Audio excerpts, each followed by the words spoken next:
ఏంటి మళ్ళీ గడ్డం పెంచుకుని తిరుగుతున్నావా? అప్పుడు శైలజ, ఇప్పుడు నేనా? శివ, నాకెందుకో కరెక్ట్ టైంలోనే వెళ్ళిపోతున్నా అనిపిస్తుంది. ఇప్పుడు నాకు సంతోషం కన్నా ప్రశాంతత అవసరం. అది నువ్వు నాకు ఇచ్చావు. ఇక నువ్వు ఆలోచించాల్సింది నీ లైఫ్ గురించి. నువ్వు తీసుకునే ప్రతి స్టెప్ కేర్ఫుల్గా వే. మళ్ళీ టెర్రస్ మీద ఒంటరిగా కూర్చుని ఏడుస్తావో ఏమో. చాలు, చాలా ఏడ్ చేసావు. ఇంకంత హ్యాపీనెస్. అదొక్కటే నేను నీకు ఇవ్వాలనుకున్నా. Hope you will follow. నిన్ను మర్చిపోయానంటే నేను పిచ్చిదాన్ని శివ. ముందే ప్రిపేర్ అయ్యాను గుడ్ బై చెప్పడానికి. రే, నేనేం త్యాగం చేయట్లేదు. ఏదో టైం బ్యాడ్ వచ్చింది అంతే. అవును, ఇప్పుడు ఒకటివే చెన్నైలో ఏం చేస్తావు?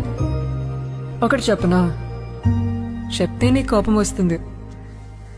ఇదంతా నీకు డైరెక్ట్గా చెప్పాలనుకున్నా, కానీ చెప్తే నువ్వు ఏదో ఒకటి అంటావు. ఎందుకంటే